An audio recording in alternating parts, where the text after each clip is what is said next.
Anthropology is a comparative study of human cultures and development of societies. Conservation focuses on preservation and protection of plants and animals.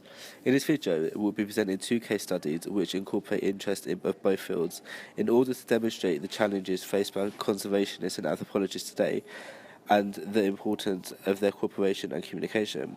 We'll be interviewing a primatologist who has first-hand experience of these difficulties and discussing her hopes for the resolution. Here in Mississippi, Delta farmers have a history of refusing to adhere to environmental policies. They believe that whoever owns the land should have total control over it and resent federal investigators butting in to tell them how they should be farming. In recent years, a compromise has been met by employing people local to the farmers with social influence to act as a go-between for the government and the Delta farmers. The introduction of these local intermediaries has already caused the farmers to follow conservation practices because they know it will keep officials from entering their land. Palm oil is an increasingly important source with which to create biofuels. Unlike fossil fuels, biofuels do not produce greenhouse gases such as carbon dioxide and are therefore considered a better alternative to fossil fuels in helping to reduce the rate at which Earth is undergoing climate change, as well as reducing our dependence on oil from the Middle East.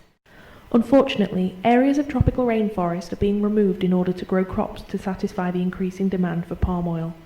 Malaysia has the highest rate of deforestation in the world, which has devastating consequences on the native wildlife, as well as stripping the nomadic Malay peoples of food sources and areas which they have lived in for centuries. It can also be argued that the land used for biofuel crops could be used to grow food instead, reducing hunger in developing countries.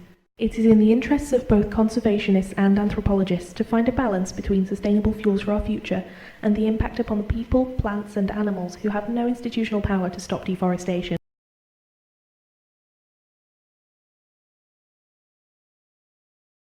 There's been an influx of migrants or refugees into the area, so the village has become bigger, it's become multi-ethnic, cultural expansion, there are different beliefs and people don't necessarily know how to behave with chimps, don't necessarily have the same sort of tolerance towards chimps when they crop raid in their fields or they forage on crops in their fields. So these are all aspects that in some ways, if we're going to have an integrated approach to conserving chimpanzees in this area, this is where it would be very valuable to have the involvement of social anthropologists to better understand how demographic changes in the village are changing people's perceptions and attitudes and behavior towards chimpanzees.